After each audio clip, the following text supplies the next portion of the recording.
The little girl stood in the rain holding a soaked, stuffed bear by its ear, staring straight into the headlights of Ethan's car. For a moment he thought she was a ghost. Then the mother stepped in front of her arms, outstretched like a shield soaked to the bone. She didn't scream. She didn't move. She just stared at him with eyes that said, "Please, not for me, for her." Ethan hit the brakes. Tires screeched. The car stopped just inches from them. And that's when everything changed. Welcome to A Story That Lingers. Before we continue, let us know in the comments, where are you watching? If these stories resonate with you, please hit that subscribe button to support the channel, because tomorrow we'll have another special story for you. The rain had been falling hard since dusk, blanketing the city in a gray that even the neon couldn't pierce. Ethan Miles tapped the steering wheel of his electric Range Rover, irritated. His flight was delayed, traffic was backed up across the Golden Gate, and his AI assistant kept chirping in his earpiece. Rerouting you to avoid congestion. Arrival time now, 9:47 p.m. He yanked the earpiece out and tossed it onto the passenger seat. Another wasted hour, another disruption in a perfectly optimized life. The billionaire tech founder was known for two things: designing clean, intuitive systems and living in the emotional equivalent of a clean, intuitive system. Nothing messy, nothing unscheduled. Which was why he didn't know what the hell made him slow down when he saw two figures through the rain. A woman and a child huddled at the edge of a closed bus stop. No umbrella, no suitcase, just a single backpack and a pink stuffed animal pressed against the child's chest like armor. Ethan blinked, unsure if he was hallucinating. They were soaked. The child's tiny sneakers were half submerged in a growing puddle. He passed them. Then, instinct or impulse, he braked, hard. He reversed, slowly rolled the window down. The rain blew sideways into the car. "Are you okay?" he called out. The woman hesitated, her lips parted, but no sound came out. Then she said, "We're fine." They weren't fine, not by any reasonable standard. The little girl stared up at him, eyes huge and solemn. Ethan felt something twist in his chest, a feeling he hadn't had in years. "Do you need a ride?" he asked. She looked like she was about to refuse, pride rising to her throat. Then the child sneezed, violently. The woman nodded, just once. They sat in silence for most of the drive. The woman introduced herself as Rosa. The girl was Mia. "Where are you headed?" Ethan asked. "Anywhere that's dry," Rosa said softly. "I'll figure it out from there." He stole a glance at her in the rearview mirror. Her hair was matted to her forehead, her cheek bruised faintly near the temple, barely visible unless you were looking for it. Ethan didn't ask, but he noticed. Mia leaned forward between the seats, pointing at the glowing dashboard. "Is this a spaceship?" Ethan almost laughed. "Almost. It's just a car, kiddo." "Looks like a spaceship." Rosa pulled her daughter gently back. "Mia, don't bother him." "She's not bothering me," Ethan said, surprising even himself. The rain was relentless, and Ethan realized how ridiculous it was to drop them off on some random street corner. He hesitated, then, "I live about 15 minutes from here," he said. "Big house, empty guest wing. You can dry off, stay the night." Rosa stiffened. "We don't take handouts." "It's not a handout," he replied. "It's just one night. There's heating, hot water, food." Rosa turned and looked at her daughter, whose lips were beginning to turn a little blue. "One night. One roof." She nodded. "Okay, just one night." The house stood at the edge of the bay, glass and steel wrapped around warm cedar walls. A modernist castle glowing faintly in the storm. Ethan hadn't brought anyone home since Clara, not even Harper. As he unlocked the front door and flicked on the lights, he realized just how empty the place really was. Rosa stepped in cautiously, holding Mia's hand.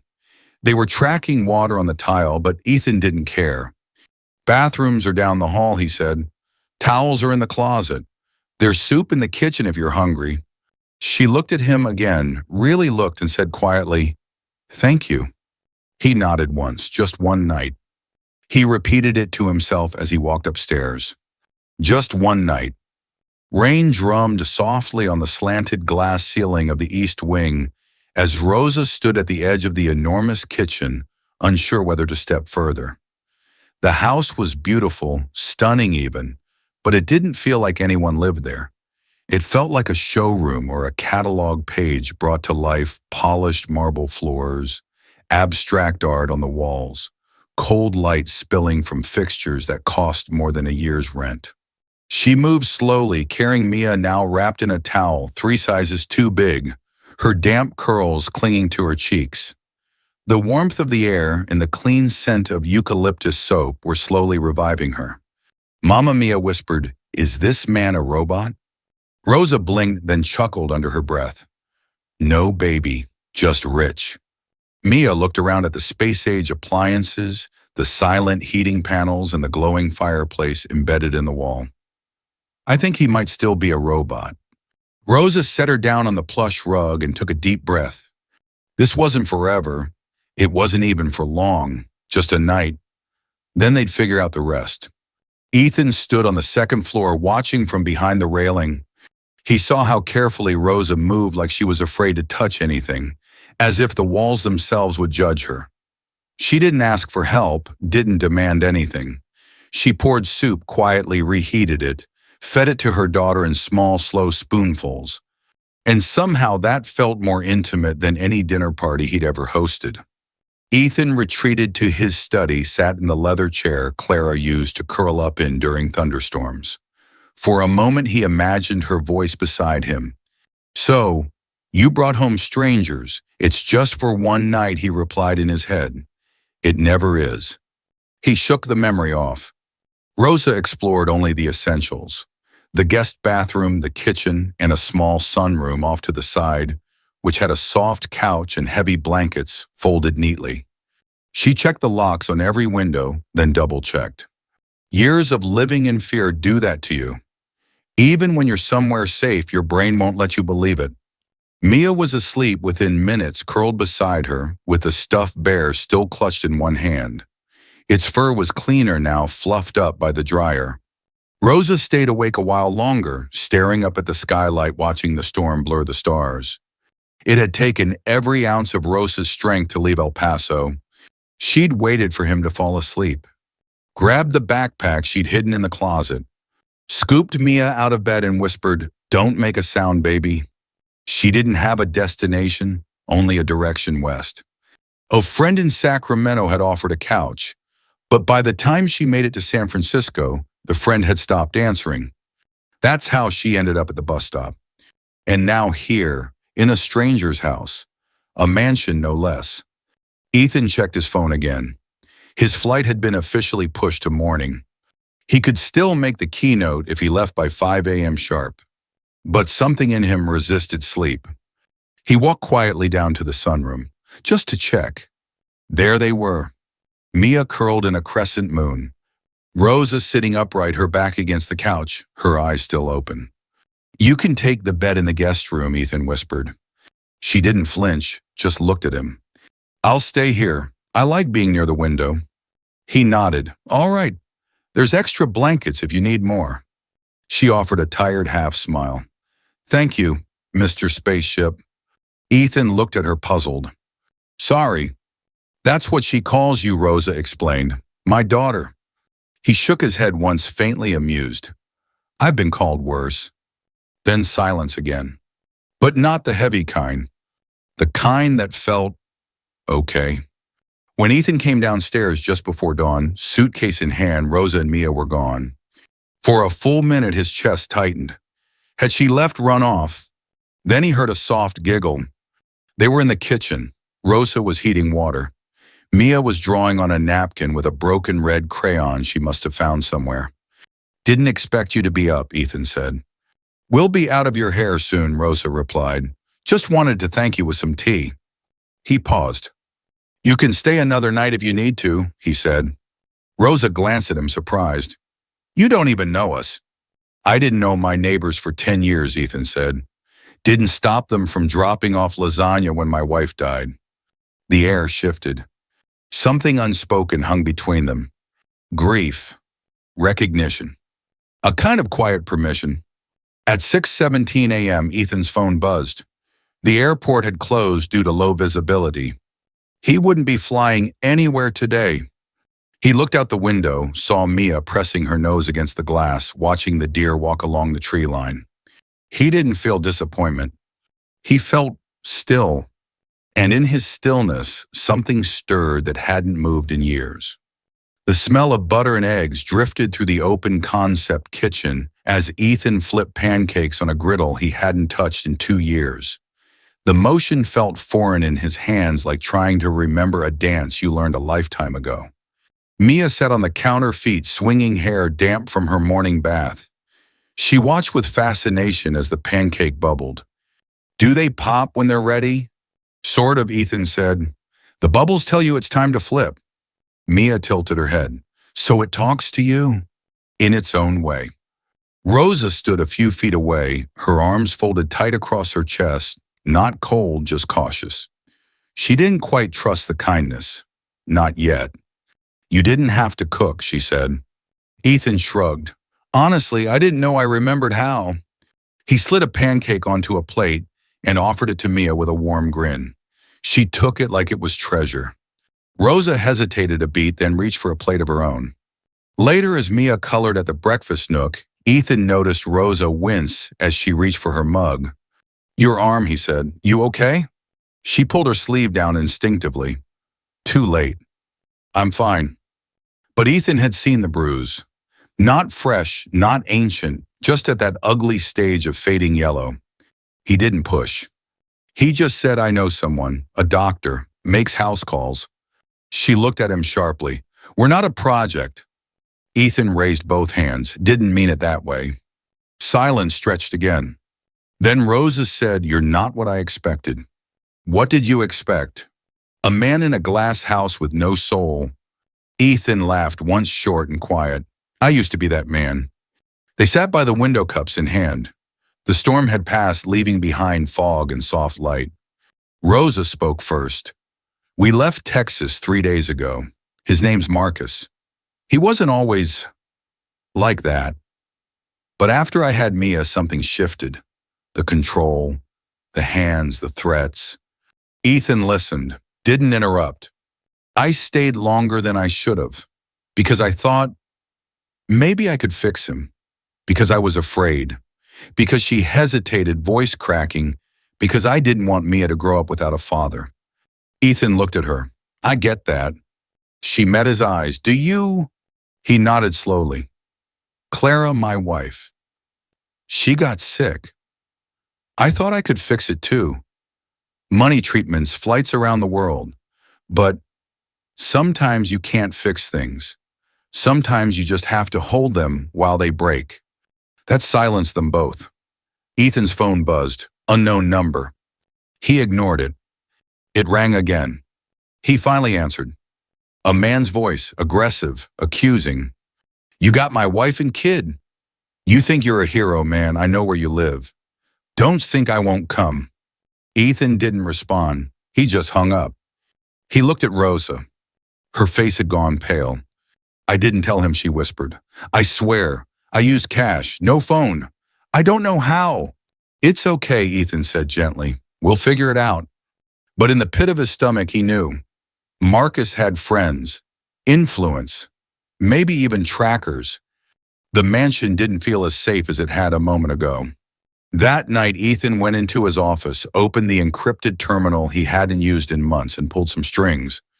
He knew people who could help. He sent one message. "Need a clean relocation, mother and child, quiet, safe." He didn't explain more. He didn't have to. Meanwhile, Rosa tucked Mia into the guest bed upstairs. "Is this our new house?" the little girl asked. "No, sweetheart, just a safe stop along the way." "Is the spaceship man coming with us?" Rosa smiled faintly. "No, baby, he belongs here." Mia turned toward the window, silent for a while. Then she said, "He looks sad when he smiles." Rosa stroked her daughter's hair gently. "Yeah, he does." The next morning, Mia came downstairs with a drawing in her hand. She held it out to Ethan proudly. It showed three stick figures, one tall, one medium, and one tiny, all standing under a rainbow. Ethan laughed. "Who's this handsome guy?" "You," she said, "and Mama, and me, and the spaceship." Ethan looked at Rosa, who smiled shyly, almost apologetically. She insisted. He hung the picture on the fridge with a magnet, the first decoration that ever felt real in that house. That afternoon, Ethan sat Rosa down at the kitchen table. "There's a safe house about 6 hours north. It's quiet. Legal help, medical, new IDs if you need them." Rosa blinked. "Why are you doing this?" Ethan paused, thought for a long moment. "Because once someone pulled me out of a storm, and I couldn't repay them, but I can pay it forward." She didn't argue. She just said, "Okay." That night, as the house creaked under the weight of silence, Rosa wandered the halls. She passed rooms filled with untouched furniture, designer pieces that looked like they'd never been sat in. The walls were covered in paintings, some modern, some abstract, all expensive, but they didn't tell any story. No family portraits, no candid photos, no signs of laughter. It was beautiful and unbearably empty. She found herself in a dim wood-paneled library. Books lined the walls, but many had cracked spines and dust on the edges, decor more than memory. There in the center was a photograph, a real one, not sleek or posed. A woman with soft curls and tired eyes leaned into Ethan, their foreheads touching, wind tousling their hair.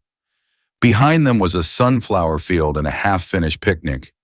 It was the only moment of life she'd seen in this entire place. Rosa touched the corner of the frame as if that small gesture could reach across time. "I took that with a self-timer," Ethan said behind her. She turned quickly. He wasn't startled by her presence. More relieved. "She hated the camera," he said. "Said it caught her soul in all the wrong angles. But that day she let me try." "She looks kind," Rosa said. She was. He joined her by the photo. Clara used to joke this house had ghosts, that it was too clean, too perfect, no place for real people. "Maybe she was right," Rosa said softly. Ethan's eyes were distant. "It didn't feel like home after she died. So I left it the way it was, like a mausoleum, I guess." They sat on the leather couch near the fireplace, neither of them speaking for a while. Just breathing in the quiet, sharing the same room for the first time without tension. Rosa finally broke the silence. "I was 17 when I got pregnant. My mom cried for 2 days, then made me promise I wouldn't become her." Ethan tilted his head. "Did you?" "I thought I was doing okay, until I wasn't." He studied her. "You did the hardest thing someone can do. You left." "Yeah, and I still don't know where we're going." He leaned forward, elbows on his knees. "You don't need to know. You just need to keep moving." Rosa looked at him. "How long did it take for you to feel like life was yours again?" Ethan hesitated. "I'll let you know when it happens." They both laughed. It was small, but it was real. At 2:14 a.m., the gate alarm chimed. Ethan's security system was top-tier, silent but thorough. He checked the monitor by the study. A black SUV had parked just outside the property. No one got out. Yet. Ethan's jaw tightened. He opened the safe behind the bookshelf and removed a slim handgun. He hadn't touched it in years. But instinct returned faster than grief. By sunrise, the SUV was gone. But Rosa knew. She could feel the shift in the air. "He was here, wasn't he?" she asked. Ethan didn't lie. "Yes, but he didn't breach the gate." She sat down slowly. "It won't stop him. Not forever." "I know." There was no panic in her voice now, only resignation, and something else, resolve. Ethan pulled out a folded piece of paper and placed it in front of her. "It's ready, the safe house. A contact name. Directions." She looked down at it. "We'll leave tonight." He nodded. But his chest tightened. It felt too soon. The day passed in a haze of quiet goodbyes neither of them said aloud. Mia followed Ethan around the house like a shadow, peppering him with questions. "Why don't you have a dog?" What's that thingy with buttons in the wall? Do pancakes taste different on Sundays? He answered each one with the patience of someone rediscovering joy through tiny hands and innocent curiosity. Rosa watched from the archway as her daughter giggled. She hadn't heard that sound in weeks. Ethan knelt beside Mia after lunch and handed her a small silver compass. This belonged to Clara. She used it on hikes when we'd get lost. Mia looked at it like it was treasure. What does it do? It helps you find your way home? Even if you don't know where that is. He nodded, especially then. As dusk fell, Rosa packed the last of their things into the borrowed car Ethan had arranged. She stood by the driver's side, hesitating. Ethan approached, hands in his pockets. "Thank you," she said, "for everything." He gave a soft smile. "I didn't do anything heroic." "You did something better," she said. "You didn't treat me like I was broken." There was a pause, heavy, warm. "If you ever need anything," Ethan began, "even if it's years from now." Rosa nodded. "I'll remember." Then Mia ran up and hugged Ethan's leg, tight. "Bye, spaceship man." He knelt and hugged her back, eyes stinging. "Safe travels, Stargirl." The car pulled away from the mansion at 7:38 p.m. Ethan stood at the edge of the drive until the taillights vanished into the trees. The house was silent again. But this time it didn't feel empty. It felt like it had been touched, softened, as if the ghosts had been spoken to. And maybe finally they could rest. 2 days later, Ethan stood in the greenhouse Clara had built behind the house. It was overgrown now, wild vines twisting around broken pots, dirt-caked gloves frozen mid-motion on a wooden bench. He hadn't stepped foot inside since the funeral. The air was thick with the scent of soil and faded lavender. A place that once bloomed with purpose now stood as a time capsule of loss. But something about Rosa and Mia's departure had shifted something in him, like a crack in the ice letting in spring air. He picked up a watering can, dusted it off. For the first time in a long while, he felt like tending to something. That afternoon, his phone rang again. Not Marcus, not anyone he knew. A woman's voice, warm, firm, efficient. "This is Lenora with the Haven Initiative. Rosa and Mia arrived safely this morning. The location is secure." Ethan closed his eyes in relief. "Thank you. She asked me to tell you. The little one sleeps with the compass under her pillow." He smiled, emotion threatening to surface. "Glad to hear it. She also wanted you to know she renamed it. Ohkin, Nirusaration. It's called Ethan's Starfinder now." His breath caught. "Tell them," he paused, "tell them I'll be okay. She already thinks you are." That night, Ethan sat on the porch with a beer and the hum of summer cicadas. The stars overhead were blurred by humidity, but one blinked brighter than the rest. Memories came uninvited.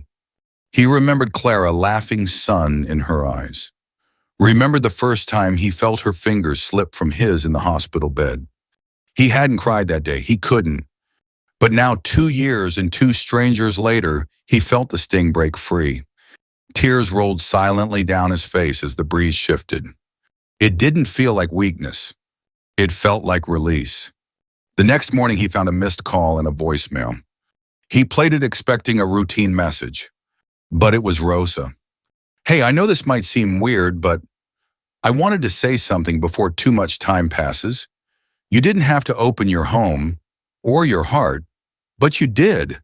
And I know we were just a detour in your life, but you weren't a detour in ours. I don't know where we're going yet, but wherever we end up, you're part of that map. You reminded me that good men still exist, and that the past doesn't have to own us." A pause. "Anyway, Mia made you another drawing. Maybe I'll send it, or maybe I'll just keep it here to remind us that kindness is still real. Take care, spaceship man." Click. He sat in stillness for a long time. By afternoon, Ethan opened a room upstairs that had been locked since Clara passed. It had been hers, a studio filled with half-finished canvases, paints hardened in jars, sunlight filtered through linen curtains. He opened the window, let air rush in. Then he began to clean. Not to erase her, but to let her light back in. A week passed. Then one rainy morning someone rang the bell at the gate. Not Marcus. A woman, middle-aged, brown hair streaked with gray, conservative dress, tight lips. Ethan watched her from the camera, didn't recognize her. He pressed the intercom. "Can I help you?" "I'm looking for Rosa Delgado," she said. "I believe she was here." Ethan's voice tightened. "Who are you?" "I'm her mother." He hesitated. "She's safe," he said. Tears filled the woman's eyes instantly. "Thank God. I've been looking for her." She left without saying anything. I didn't know where she'd gone. Ethan studied her. Not desperate like Marcus. Not manipulative. Just a mother, broken and worried. After a pause, he buzzed her in. They sat in the kitchen, Ethan guarded but polite. Rosa's mother nervously wringing her hands. "I didn't protect her the way I should have," she admitted. "When Marcus came around, I thought he'd save her from the life I'd had. I didn't see it until too late." Ethan said nothing. "I know she doesn't want to see me. I just needed to know she was okay." He considered her words. Finally, he pulled out a slip of paper and wrote a number. "She's not ready to talk, but when she is, this is where she'll be." The woman took it, tears slipping silently down her cheeks. "Thank you," she whispered, "for taking her in." Ethan nodded once. "She saved me more than I saved her." That evening, Ethan wandered back to the library.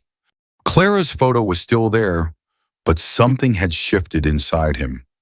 He didn't feel like he was visiting a grave anymore. He felt like he was sitting beside her again. Like maybe somehow she'd sent Rose and Mia to remind him what it meant to feel, to protect, to risk, to live. The ghosts were quieter now. Just memories, not chains. A week later, a letter arrived with no return address. Ethan opened it. Inside was a child's drawing scribbles and stars and crooked hearts. In the center, 3 stick figures under another rainbow. Below it in crayon, we found a new spaceship. "But you're still my star, Mia." He stared at it for a long time. Then he placed it beside the compass. His compass. And hers. A full month passed. The house, once sterile and quiet, now bore small signs of life again. Books out of place, curtains drawn back to welcome sunrises, the scent of fresh paint from the studio upstairs. Ethan had begun restoring Clara's studio, half for her, half for himself. It wasn't about trying to preserve the past anymore. It was about honoring it while making space for the future. And though the mansion was still big cold in some corners, it no longer felt haunted. Just waiting. On a warm Friday morning, a small brown box arrived by courier. No return address. Inside was a collection of things wrapped in old scarves. A coffee-stained postcard from Arizona, a plastic tiara, a music box that no longer played music, and beneath it all, a Polaroid. It was Rosa and Mia standing in front of a modest yellow house, arms outstretched like airplane wings. Behind them, the porch had string lights and 2 chairs. On the back of the photo was a note. "We're okay. We've got a garden now. Mia waters it every day. She says one day you'll come see it. I tell her maybe. But between you and me, I hope it's yes." Ethan sat back in his chair, the photo trembling slightly in his hand. A yes. Just maybe. Ethan had begun walking again, just simple loops around the property. Morning air, bird song, a rhythm to his thoughts. But on this morning, something shifted. The wind carried music, faint, echoing across the hills. It was coming from the east end of the forest. He followed it, cautious but curious, down the trail that led nowhere, until he saw it. A boy no older than 10 sitting on a log with a harmonica, alone. Clothes too clean to be homeless, shoes worn enough to say he'd been walking a while. Ethan approached slowly. "You lost, kid." The boy looked up, pale blue eyes, no fear. "I'm waiting," he said simply. "For what?" "For her." Ethan crouched. "Who's her?" "My sister," the boy said. "She ran away, said she'd come back." Something in his voice cracked Ethan open. He offered a hand. Well, let's wait together. Within the hour, local authorities arrived. The boy had been missing for days. Family was on the way. Ethan watched as the child was reunited with his aunt, tears, relief, disbelief. Before getting into the cruiser, the boy turned and waved. Thanks for not being scary, he called. Ethan smiled. You either. As the car pulled away, something settled inside Ethan. This was what Clara used to say. You don't have to save the world. Just be the reason one person doesn't give up. The house was silent that night. But it wasn't heavy. It was a soft, peaceful. Ethan poured himself a cup of tea and sat at the piano, something he hadn't done since Clara's memorial. He pressed one key, then another. A melody came slowly, tentatively, then smoother. His fingers remembered what his heart had buried. The next morning, the landline rang. He almost didn't answer. Ethan, a familiar voice asked. Rosa, I didn't mean to call this early, she said. I was just thinking about everything. I'm glad you did. There was a pause. You okay, she asked. Better than I deserve. I doubt that. He smiled. How's the garden? Growing. We have cucumbers now. Mia thinks they're sea pickles. He laughed, a full laugh. I miss that kid. She misses you. Another pause. Come visit, she said. I might just take you up on that. Promise. Promise. Later that evening, Ethan went back to the library. He pulled down the wooden box Clara had labeled Us. Inside were mementos from their years together, a ticket stub from their first movie, a dried flower from the trail where he proposed, a note that simply read, Find joy again. Even if I'm not there to see it. He closed the lid gently, looked up at the stars through the window, and whispered, I think I'm starting to. 2 weeks later, a letter arrived. Not typed, handwritten, on lined paper with little hearts in the corners. From Mia, Dear Ethan, guess what I planted? A sunflower. Just one. But it's tall and weird and it leans like it's shy. I think you'd like it. Mommy said you were sad before we met. I was sad too, but now I'm not. And maybe you're not anymore too. Love you forever. Come see my flower. I named it Clara. That name, written in blue crayon. A full circle. Ethan pressed the letter to his chest and let the quiet night wrap around him. He didn't feel alone. Not tonight. A year passed. The seasons turned with gentle predictability. Spring gave way to summer, summer to fall. Ethan had kept his promise. He visited Rosa and Mia 3 times that year. Once for Mia's 6th birthday when she insisted on having a space-themed cake. Once in the fall when Rosa harvested her first real tomato crop. And once just before Christmas when he delivered a handmade wooden music box that played Clair de Lune, a song Clara used to hum while painting. Their little yellow house was modest, nothing like the mansion Ethan had once wandered like a ghost. But it was alive. And somehow each visit he felt more like himself. Or maybe more like the man Clara had always seen in him. On the anniversary of Clara's passing, Ethan stayed home. He lit the candles she used to place in the windows, brought fresh lilies to her studio, and sat quietly in the garden with a warm mug between his hands. At noon, a delivery van pulled into the drive. The man handed him a small parcel wrapped in floral paper. Inside was a photograph. It was the garden behind Rosa's house, lush, now vibrant. Mia stood beside a sunflower that towered over her. She grinned, holding up a tiny chalkboard that read, Clara grew big. Tears came immediately, not out of sorrow, but out of awe, out of love that had refused to vanish. One day, while clearing old files from Clara's computer, Ethan stumbled on a voicemail archive. Dozens of messages, but one stood out. It was dated just 2 days before Clara died. He clicked play. Hey, babe, it's me. I know you're probably in the garden, but I just wanted to say thank you for loving me so completely. If anything ever happens, don't let this place become a tomb. Fill it with life, with laughter. Help someone, Ethan. You're better when you're giving. That's the man I married. The message ended with a soft laugh. And remember, don't you dare keep the damn piano closed forever. Ethan smiled through tears. He hadn't. By spring of the following year, Ethan turned the east wing of the mansion into something new, the Clara Room. A small space with shelves of art supplies, a reading nook, and soft lights. He invited local children from shelters and foster homes to visit, to paint, to read, to be safe. He didn't announce it. No press, no social media. He just opened the doors, and they came. One little boy painted a rocket ship every single visit. Another wrote poems about sunflowers that grew even in storms. And every time Ethan watched them, he felt Clara in the walls. Not trapped, but proud. One summer evening, Rosa and Mia visited the mansion. It was the first time since they had left. Ethan opened the gate smiling as Mia ran up the path, arms open. She clung to him like family, because he was. They toured the new Clara room. Mia left a tiny crayon drawing on the piano. It said, "Thank you for fixing your spaceship." After dinner, as the sun dipped below the hills, Rosa and Ethan stood in the greenhouse, now blooming again. "She loved this," Rosa whispered.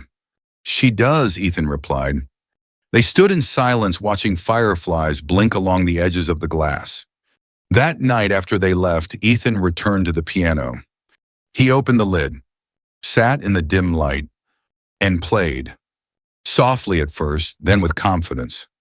The melody wasn't sad, it wasn't even nostalgic. It was new, warm, alive. Months later, while organizing drawers, Ethan found a sealed envelope addressed to Clara. Unsent. It wasn't dated, but judging by the handwriting and the words, it had been written sometime in the middle of his grief. He sat down slowly, opened it. Inside, "I don't know how to breathe without you. The house is too quiet. The stars don't say anything. I keep hoping I'll hear your voice when I wake, but all I hear is the wind. I'm sorry, I'm so sorry I couldn't stop the world from taking you." Then at the bottom, a different pen, a later date. "I met a girl with shadows in her eyes and a child who still believes in stars, and they brought me back to life, Clara. I think you'd be proud. I hope you are. It's spring again. Children laugh in the garden. The sun is high. Ethan sits on the porch, compass in hand, watching as a new family, mother and son, walk up the drive for the first time. He smiles. Not a haunted smile, a real one. The kind that comes after surviving something you thought would break you. The kind that says, "I made it back." If this story touched something in you, let it linger. Let it sit quietly in your heart, where all the real stories live. And if you know someone who's lost their way, be the home they can come back to. Share this with someone who needs a light. Subscribe for more stories that stay. And remember, sometimes the people who save us are the ones we least expect.